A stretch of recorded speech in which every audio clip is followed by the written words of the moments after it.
Our next panel coming up fast and furious is called content personalization. I can't wait for this one. Reaching your customers with the right message, right medium, right time. And our moderator for that is Neil Schaefer, president of Maximize Your Social. And this is another all-star panel that he has to work with. Ellie Deutsch from Global Social Campaign and Advocacy Manager with McDonald's. Andrew Spoth from Director of Digital Marketing for CA Technologies, and Seth Keeler, Social Media Strategist, American Family Insurance. So with that being said, Neil, I'm going to let you come in and take it away. Awesome. Thank you very much, Dean. And good morning, good afternoon, good evening, wherever you are in the world. I'm really excited about this upcoming panel on content personalization. And with a lack of time, I want to go right in and introduce our esteemed panelists.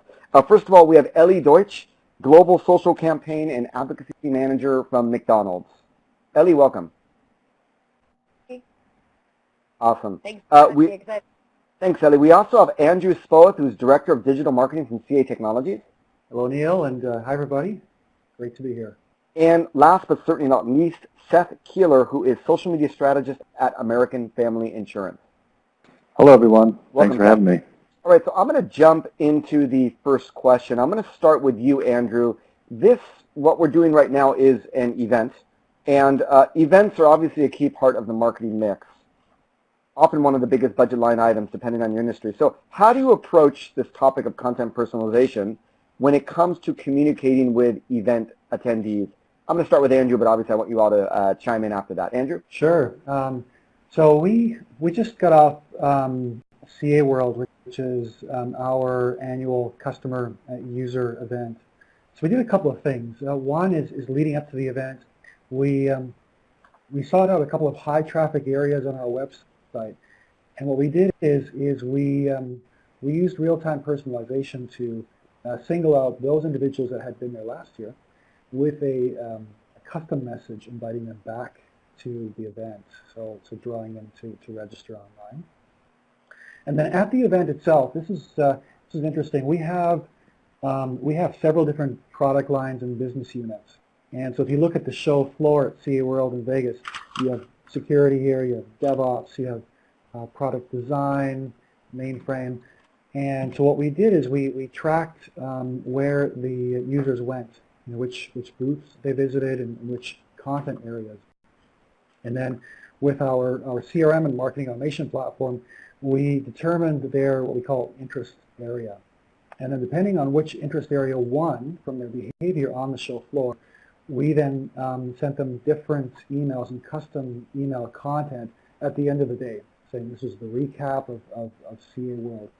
So we had a large 5,000 people there, and kind of a complex architecture in terms of content areas.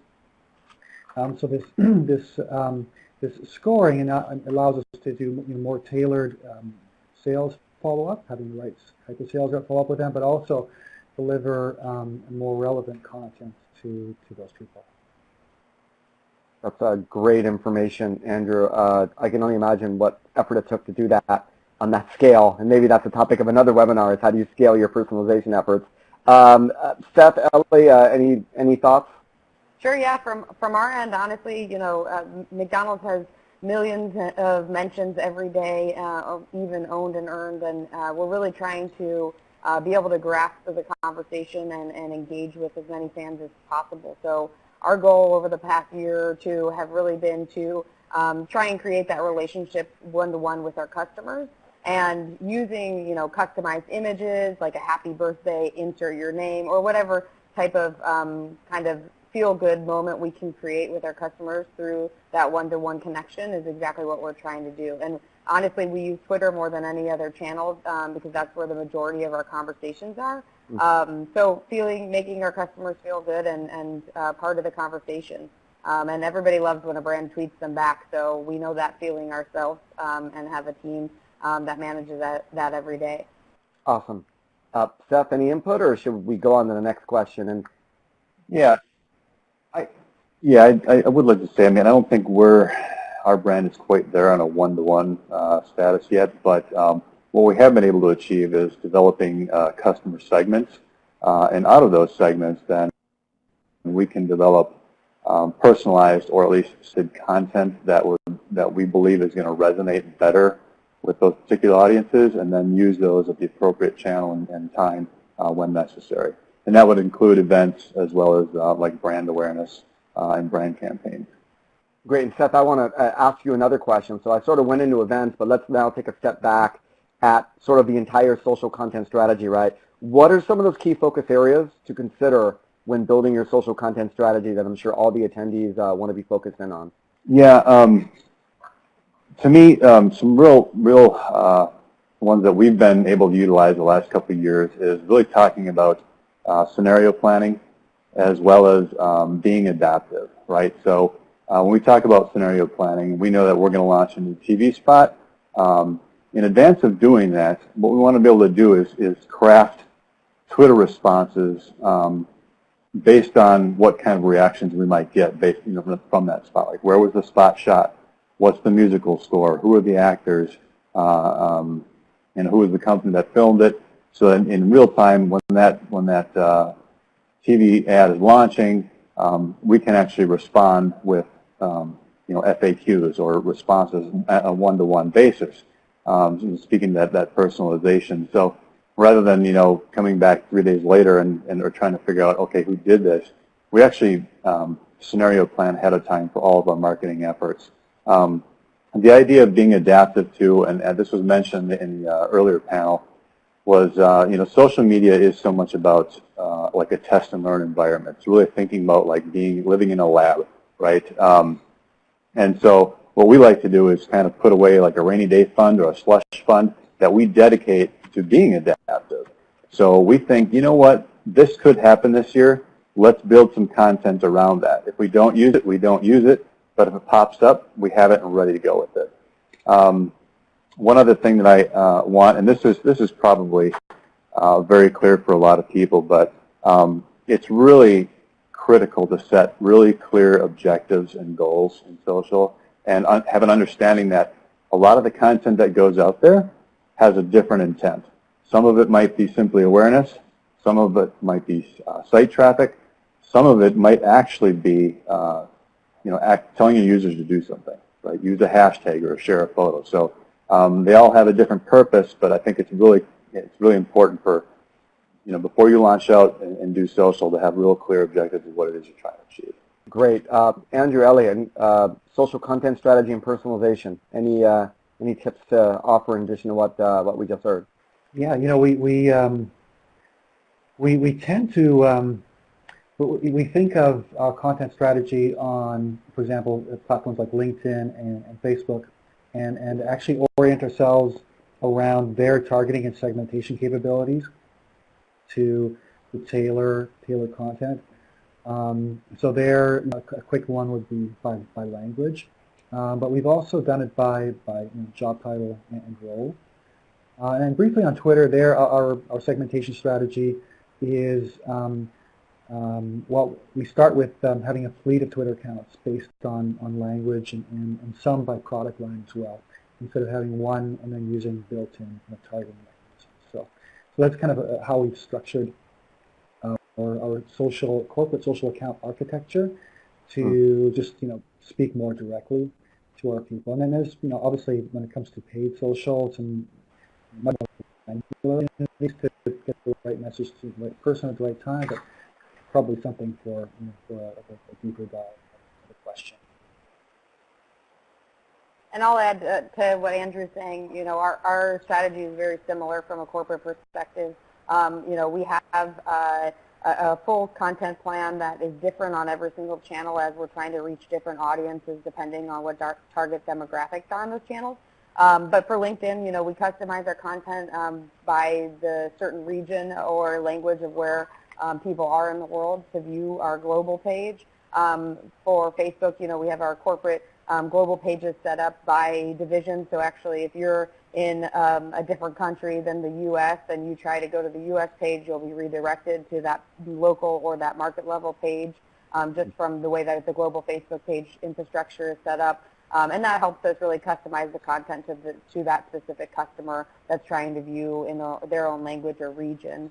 And Twitter, on corporate, we do a lot of different content programming. We try out new things from DIY projects to Throwback Thursdays and fun content initiatives that we're testing the waters and seeing if people enjoy them. And then we're also responding to a lot of customers from our e-care team. So customer service related inquiries or local restaurant specific comments or concerns, and then adjusting and routing to the right people from there. So we really do try to address different activities, different thought leadership ideas, different content programming on every channel, and it just depends where really we get people liking what we have and engaging with us and enjoying the conversation that we know and know where to evolve our strategy. Great. This is all a great input. And I guess to summarize for some of you that might have just joined us, we're talking about content personalization. And from what we've heard so far, personalizing not only by the network, not only by the region of the world, not only by the country and language, but actually by target personas as well as objective of that content. So let's move on and take it one step further. So we started, events, then we went to strategy. Let's look into the implementation. So how do we reach customers with personalized content now that we've already created according to the strategy and the segmentations that you all mentioned? How do we reach customers with this personalized content at key points in the sales funnel? And Seth, I'll hand it over to you since we haven't heard from you in a minute. Sure. Okay, sounds good. Yeah, I think we've taken a few different approaches here. So getting a little bit down in the weeds, leveraging social pixels from Facebook and Twitter and putting those pixels on various depths within your website. Like for us, it might be like get a quote or find an agent. So when a user or visitor hits those, fires those pages, we know they've gone a certain depth within that quoting tool, for instance. Then we can go back and retarget them with hey, it's almost like there's something in your shopping cart, right, that you've forgotten about, and sometimes get an email, but we can retarget in social with that. There's also message sequencing, which we've experimented with. So specifically around video, you throw out one video. If users engage with that, you can then retarget the users that engage with that with maybe a slightly different video with a different tone, and take it even deeper than that. So starting out with more of an awareness, high funnel, and then kind of working your way down. And then again, I spoke to this earlier about the audience segmentation. So really understanding, having a broad understanding of those audiences, and then leveraging your CRM data to develop custom audiences and lookalikes in Facebook and Twitter, so that you can actually craft the content that would best resonate with the audiences you're trying to achieve. Andrew, want to chime in there? I assume that CA is probably doing something on a similar scale. We are. We'd like to do more retargeting. It's one of our projects that we're looking to expand, YouTube and so on. But one campaign which was kind of cool, which encapsulated quite a few different elements, was a LinkedIn lead accelerator program.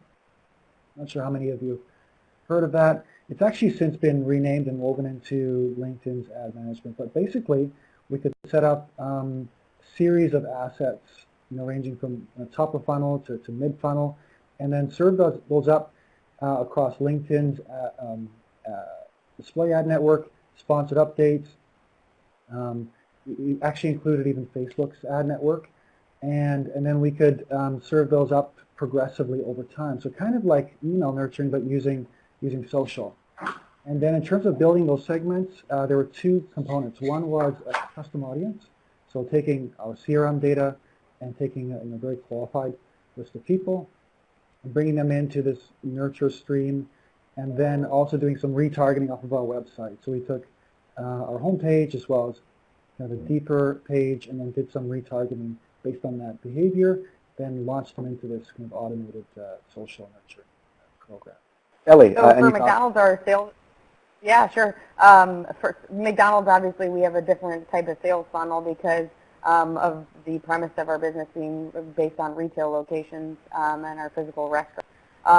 So really our focus is unlike an e-commerce solution or a business that has a way to drive people to their products and services that they can view or offer or buy online. So for us, that content personalization really comes down to the specific market and the teams in those markets or audiences that we're trying to reach. And a really great example that's most prominent, and you guys have probably seen it recently, is what our U.S. market has been doing with their global mobile app. So this is a new McDonald's app that launched October of 2015 and just got a brand new facelift about a month and a half ago. And in my opinion, it's pretty awesome. You can play with some fun McDonald's stickers. You can see nearby locations. You can get special loyalty offers and you know, buy 5 McCafe, get 1 free. Or your local sports teams win, and that's how you win. So a really great way to build that sort of sales funnel and drive loyalty while also gathering CRM data. And you know, we scour the social landscape for messages and communications and amplify those of those fans that are really sharing positive experiences and also helping those that maybe have had less positive experiences or more challenges. And the U.S. team also just installed a McRib finder. So for those of you that love the McRib, this is a cool little feature you can download, and anywhere in the U.S. it'll tell you how close the closest restaurant is with the McRib because it's back and everybody loves McRib season. So it was something that actually fostered out of the need from our fans. And so now we send out customized messages around the McRib to our U.S. fan base for those that have been sharing, you know, their love and appreciation and of how easy it is and great to have that type of solution. So it really was built from the thoughts of our fans, and in return, you know, we want to be able to customize content and really create that one-to-one relationship, as I mentioned before, to give the customers exactly what they want, which was finding out where the McRib was. That's great information. So I think you've heard a combination of things with matching content to where the prospective buyer is in the sales funnel, whether it's a consumer or another business. Talked about obviously custom audiences, segmentation, CRM, case of McDonald's, obviously an application. So really, really good food for thought. I want to keep moving on here, and I know that we're going to have a lot of questions when we move to questions in 1 second. But obviously, you know, social media and the digital landscape now is very different than it was a few years ago. You have different social networks, different devices, different ways of distributing, and obviously different ways of consuming content. So how do you deal with those challenges when we're talking about content personalization? And Seth, I'll just we'll just go in order again. Seth, we'll start with you. Sure. You know, from our point of view, you know, everybody's heard mobile first mentality, and I think that's so true. When you think about the majority of social content is going to be consumed on somebody's phone, right? So you need to keep that in mind first. So we're probably a little bit late to the game, but now we're really thinking about, well, what is socially optimized content? What is mobile optimized content? So if you're running a video, consider, you know, adding subtitles or supers, because chances are that user has the audio off, right? Keep it short. Your brand positioning or your branding should be in with the first 3 seconds of that video. It should be short. It should be something that breaks their thumb while they're scrolling, so that they'll stop and they'll want to watch it, like a crazy cat meme or whatever, right? I mean, that's what we're trying to get to. So I think I encourage everybody to consider that short, snackable content with the audio off. That's probably the biggest thing I would say as far as any kind of mobile device. I think it's a challenge. You know, how do we truly meet them in all those different locations? But you know, I wanted to also echo the, you know, one of the tactics is videos with subtitles. It's something that we're starting to do more regularly now. Just, you know, imagining our users in a subway, you know, on your smartphone consuming this content. We try to build, you know, obviously social posts are very mobile friendly. Mobile, you know, we find a lot of conversions actually happen on desktop too still, but we're looking to tie as many of these different touch points together into you know, systems which communicate with each other. So CRM and marketing automation, and social as much as possible, using custom audiences to thread the individual buyer journey together. So, but it's something we're trying to, you know, grasp and something we're learning about all the time. Great, Ellie. I'm sure you've And McDonald's has been extremely challenged by this. So yeah, absolutely, Neil. So I mean, similar to Andrew and Seth's sentiments, we're still in the figuring it out stage, and really testing and learning about what is going to be the best option for us to reach more people and optimize that content depending on what channel we're on or what device they're using.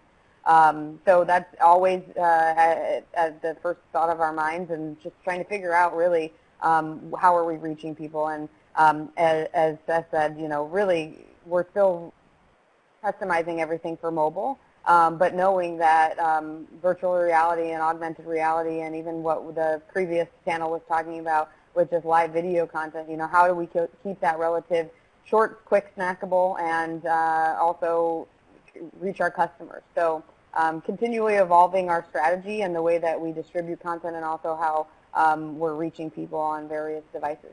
great. So obviously every marketer, every social media marketer is very busy these days tackling these issues. And all of us know that content in essence is sort of the currency of social media. So with that in mind, how do you collaborate internally with your team and perhaps throughout your organization to prioritize the strategic approach that content personalization needs? I'll mix up the order this time. Let's start with Andrew. That's something that we're struggling with as well, because there are a couple of different technologies and platforms which allow for personalization, and so there's a danger of working in silos. But we basically are trying to have what we should do here. This is something we're not doing. We should form a personalization task force, I think, which looks at the best of the different technologies that we have, and then really looks at the customer journey itself with real data, and then starts to build a strategy around that, also leveraging best practices, like attending webinars like this and so on. So, on the one hand, a vendor can dictate the strategy too based on the technology that they have and the best practices, but because there are different tools and each social platform has some capabilities there, we should look at it holistically from the customer's perspective. So it's a journey for us, but I think some sort of cross-team collaboration is the best way to go. Great. Ellie, I'll turn it over to you now. Sure. So we've really been on an interesting journey the last 2 or 3 years even with how we're building our digital and social media practices in-house. So what was a very small team on communications before that had a full-time job on top of doing social, now expanded to a team of 20-plus community managers that handle our global social engagement around the clock, all day, every day, 365. So we're very fortunate to have being able to build that team. And every team member goes through a rigorous training, and they're slowly onboarded, and they go through an approval process where every type of content that they would recommend sending out or engaging with a customer, that has to be seen by somebody superior to them who approves it and then allows them to send it out. And then once they're on board and they followed all of our guidelines and different swim lanes that we've outlined in a document we've called our rules of engagement, then they are allowed to continue to engage at will, and we continually,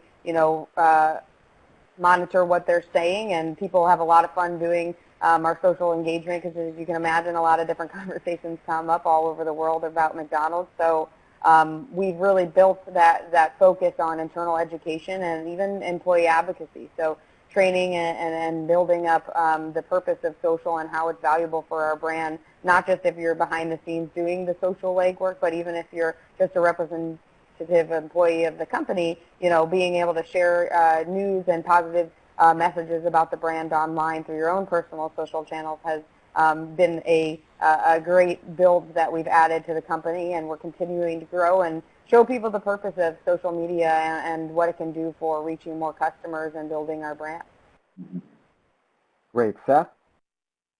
I mean, I agree with what Seth said. Is getting social media at the seat in the planning process for any campaign just as far upstream as you can really helps. And then what we like to do is really be able to update and share social media best practices, as well as just getting down to all the ad specs, like sharing the creative decks or the POV decks that we might get from a Facebook or a Twitter, and then running actually a content analysis, right? So proving with the data what content is working better. So when they can see it and we can prove it, we can actually start develop some more of that snackable content that we know at the end of the day is performing better. But we also know that around the corner that something else might be bigger and better. So we just have to be nimble. And that's what I always tell the group is, social is about being flexible. It's about being nimble, and we're starting to make some headway there. That's really a great reminder for everyone. Thank you, Seth. We have a few minutes before we go to Q&A from the audience. I just want to ask each of you, and it's the end of the year, and we're all thinking ahead towards 2017, and what can we do differently? What can we improve upon? What should we focus on? I just want to ask each of you, just 30 to 60 seconds, what is the one thing in this topic of content personalization that you recommend everyone listening focus on for 2017? If you could pick one thing. Whoever wants to jump in, go for it. All right. So I think a big opportunity for us is to take a look at how we are spending our money on YouTube, Twitter, Facebook, LinkedIn, and how targeted that content is and how it's performing, obviously. So I think we just got out of a meeting this morning with Twitter, and so we want to work much more closely with them and with our agency to look at a performance marketing approach, but then with personalization in mind, because that's ultimately what's going to get us higher conversion rates. Heard a lot about performance marketing recently. Thank you, Andrea. Seth, Ellie? Sure, I'll go. I think the biggest thing, and we've talked about this earlier, and it was done again in the earlier panel discussion, but just set aside time, resources, and budget for test and learn, because we have a new year coming up, which means these platforms are going to have new ad formats of mentality. Treat social like a lab, figure out what works, rinse and repeat, and just keep plugging along. Great, thank you. Ellie?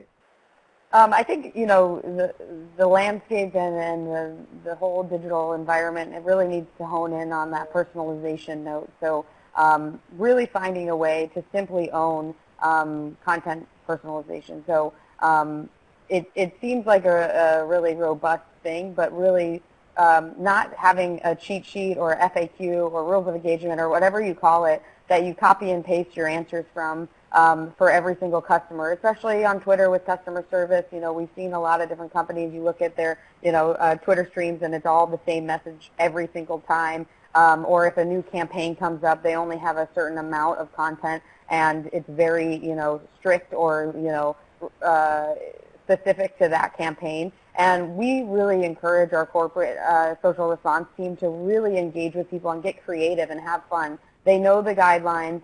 They're well trained on it, as I mentioned before. But we want them to be creative and have a good time and really make those customers feel like they're having a real conversation with real people. So stay away from the robotics and really try to, find that way that you can personalize that, whether that's simply through just a response in your tweet or Facebook comment post or LinkedIn or whatever channel you're on, or, sending, even on Snapchat, sending a specific snap back to fans that snap you, or, Instagram videos or photos to thank your fans. Find a way to make it personal and show behind the scenes happenings, because that's what people want to see. They can see the everyday promotions and photo shoots and TV commercials that you put up, but they want to see what's really happening at your brand and the cool things that maybe they don't get to be involved in. So show them that and really show them that they can be part of it. And just try to simplify your message. Awesome advice, Ellie. Thank you so much. Really, it's not just about the personalization of content, but of obviously humanizing that personalization. So I hope you've all enjoyed as much as I have, really tapping into the minds of the experts here that are doing this at scale for large corporations around the world. I think now it's time for questions. So we have about 9 minutes left. Okay, let's see here. So I'm going to start with what do you think of the time limit? Okay, thank you for the question, Shirley. I now understand what you're mentioning here. Is there a specific length of time that you recommend for live streaming? So live streaming as a medium obviously is getting popular, getting almost mainstream at this point, pun intended. How long should you be doing live streaming? Should your company want to dive into that? So I start? Please. We don't have an answer there. I think it depends on how strong the story arc is. We've experimented with live streaming all the way. So this was kind of cool. We walked from the CA office in Midtown Manhattan through to the NASDAQ building where we were involved in the bell ringing. So, and that was a 40-minute journey to like a 2 or 3 minute announcement from our office. So I think it really depends on the story arc. Then it's difficult to say, okay, here's a number. But then obviously what you want to do is you want to look at the drop-off rates on those videos and then try to optimize that. But I think there's just some old-fashioned kind of storytelling. How are you going to keep them on the device to keep watching? Great advice. Seth, Ellie? Sure. I mean, I think, Seth, you said this earlier, but it's snackable moments, right? Creating live content for way too long is just too much. You want to grab people's attention, so being quick and witty in those first few seconds that you have to really draw them in is the best way. And then, knowing the attention span of humans is shorter than that of a goldfish, you really do need to figure out how to keep them engaged. And if you have that drop-off, why? So analyze your content, what you're doing. Maybe you're not capturing them hard enough in the first few seconds or 15 seconds, so maybe it's not worth you having longer, form videos. Or maybe there's an incentive at the end of the video if they watch it. So just kind of getting creative and doing some different things to engage people through your snackable moments or through a longer-winded video, depending on your objective or purpose for doing that live stream. Great advice. Seth, anything to add? Yeah, the earlier panel discussed this a little bit too, and it does totally depend, I think, on the context of the content, right? Or do you have a celebrity? Is it something if it's something that is super high fandom, it might be okay, it might last longer, but there might be those other things that are like you get a little snippet of something, but it leaves you wondering or wanting more because you're leaving little breadcrumbs for people. So I think it totally depends on what your intent and goals are behind it. Great. As with everything else, obviously no single cookie cutter answer to the question, but hopefully that's given you some insight. I'm going to move on to Jamie's question, and this is going to be more relevant to some of you than others. How do you build or expand upon an audience when the company is not very active online yet? Shall I start, Neil? Please.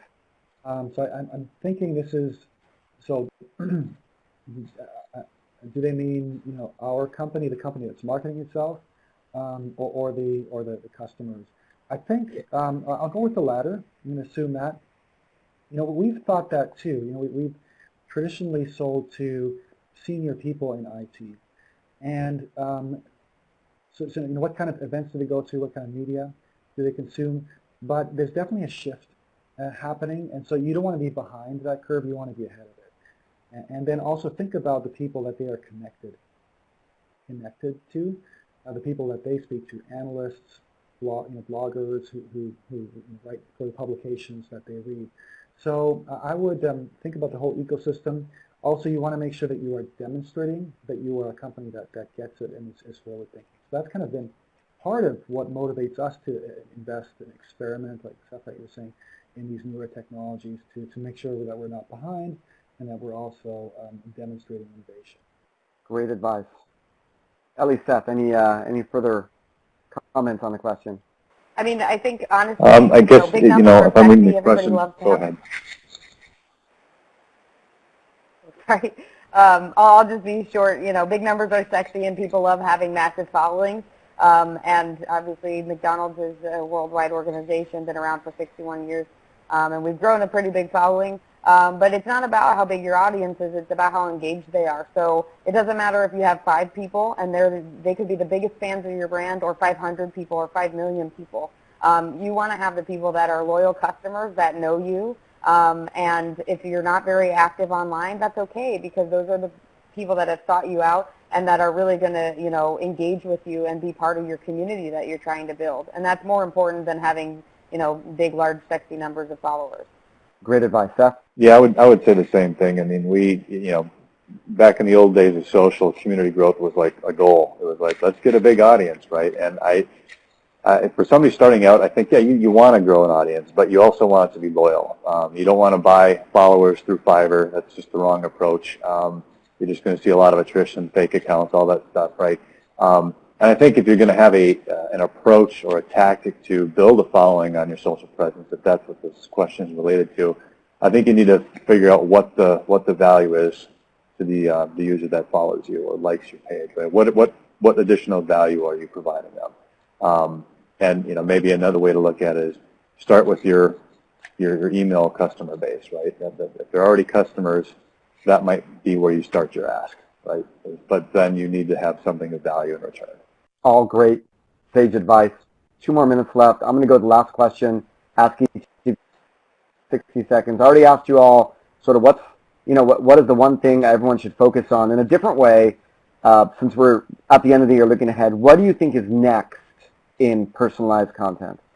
So I think for B2B, I think account-based marketing is still climbing in terms of its popularity as a term, certainly if you look at Google Trends, but also as a practice which people are adopting and refining. So being able to market really succinctly to a sub-market, and that being your buying committee or a bunch of individuals at a specific company. So ABM. Ellie. Yeah, that's tricky. I mean, again, I would definitely go to simplify and get your messaging right before you really try to do any advanced targeting methodologies or type of programming. But because of the mobile world we're in, always optimize your content for mobile and tablet devices. And then think about, the next step. So I mentioned VR and AR. How can you get your personalized content into more of this, reality stream of videos and augmented reality to try and, attract new fans or reach the goals that you want to reach. Great advice. Seth? Yeah, one thing that we kind of explore are, like the connected home technology, whether it be Nest or Ring or stuff like that. I think there are additional ways whether it's social or SMS or those methodologies to personalize the content, right? So when you have that kind of technology connected to a customer, you can really dive into that one-to-one communication based on user behavior, right? They have something goes off with their smoke alarm. Well, they can be notified, but you can reach out to them with additional messaging as well. So I think that's kind of where I'm leaning. Great thought-provoking stuff. I want to thank you all for sharing all of your experience, all of your wisdom with us. Once again, if you joined us late, you are listening to Ellie Deutsch, Global Social Campaign and Advocacy Manager, McDonald's, Andrew Spoeth, Director of Digital Marketing, CA Technologies, Seth Keeler, Social Media Strategist, American Family Insurance, and I have been Neil Schaefer from Maximize Your Social.